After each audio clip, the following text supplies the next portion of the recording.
पौराणिक मान्यता के अनुसार प्राचीन काल में असुर दंभ को महिषासुर नाम के एक पुत्र की प्राप्ति हुई थी, जिसके भीतर बचपन से ही अमर होने की प्रबल इच्छा थी।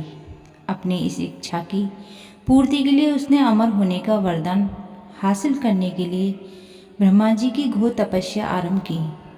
महिषासुर द्वारा की गई इस कठोर तपस्या से ब्रह्मा जी प्रसन्न हुए और उसे मनचाहा वरदान मांगने को कहा।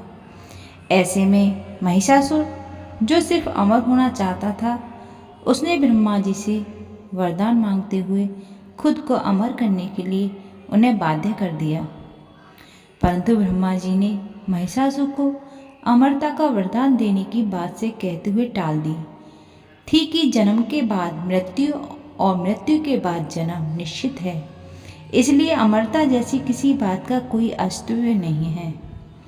इसके बाद ब्रह्मा जी की बात सुनकर महिषासुर ने उनसे एक अन्य वरदान मांगने की इच्छा जताई और कहा कि ठीक है स्वामी, यदि मृत्यु होना तय है तो मुझे ऐसा वरदान दे दीजिए कि मेरी मृत्यु किसी स्त्री के हाथ से ही हो। इसके अलावा अन्य कोई दैत्य मानव या देवता कोई भी मेरा वध न कर पाए। जिसके बाद ब्रह्मा जी ने महिषासुर को दूसरा वरदान दे दिया। ब्रह्मा जी द्वारा वरदान प्राप्त करते हुए महिषासुर अहंकार से अंधा हो गया और इसके साथ ही बढ़ गया उसका अन्याय। मौत के भय से मुक्त होकर उसने अपनी सेना के साथ पृथ्वीलोक पर आक्रमण कर दिया। इससे धरती पर चारों तरफ से तबाही मच गई। उसके बल के आगे समस्त जीवों और प्राणियों को नतमस्तक होना पड़ा। जिसके बाद पृथ्वी और पाताल को अपने अधीन करने के लिए अहंकारी महिषासुर ने इंद्रलोक पर आक्रमण कर दिया, जिससे उन्हें इंद्रदेव को पराजित कर स्वर्ग पर कब्जा कर लिया। महिषासुर से परेशान होकर सभी देवी देवता त्रिदेव अर्थात महादेव, ब्रह्मा और विष्णु के पास सहायता मांगने पहुँचे। इस पर विष्णु जी ने उसके अंत के लिए देवी शक्ति के निर्माण की सलाह दी। जिसके बाद सभी देवताओं ने मिलकर देवी शक्ति को सहायता के लिए पुकारा और इस प्रकार को सुनकर सभी देवताओं के शरीर में से निकले तेज ने एक अत्यंत खूबसूरत सुंदरी का निर्माण किया। उसी तेज से निकली माँ आदि शक्ति, जिसके रूप और तेज से सभी देवी देवता आश्चर्यचकित हो गए।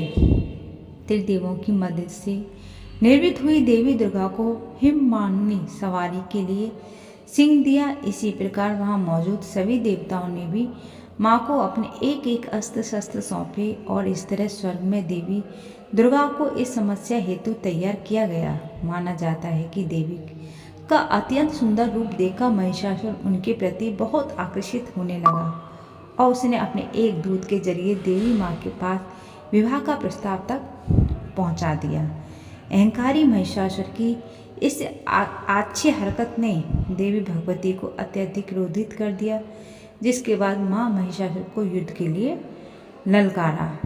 माँ दुर्गा से युद्ध की ललकार सुनकर ब्रह्मा जी से मिले वरदान के अहंकार में अंधे हो चुके महिषासुर उनमें युद्ध करने के लिए तैयार भी हो गया। इस युद्ध में एक एक करके महिषासुर की संपूर्ण सेना का माँ दुर्गा ने सर्वनाश कर दिया। इस दौरान माना ये भी जाता है कि युद्ध पूरे 9 दिन तक चला, जिस दौरान असुरों के सम्राट महिषासुर ने विभिन्न रूप धरकर देवी माँ को छलने की कई बार कोशिश की, लेकिन उसकी सभी कोशिश आखिरकार नाकाम हो गई और देवी भगवती अपने चक्र से इस युद्ध में महिषासुर का सिर काटते हुए उसका वध कर दिया और इसी तरह देवी भगवती के हाथों महिषासुर की मृत्यु संभव हो पाई।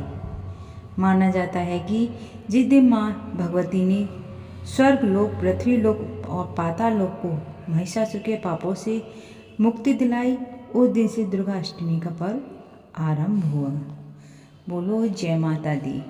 प्यारे भक्तों, अगर आपको मेरी ये कथा अच्छी लगी है तो सच्चे दिल से एक लाइक, मेरे ज्ञान सागर चैनल को सब्सक्राइब, कमेंट में जय माता दी अवश्य लिखें।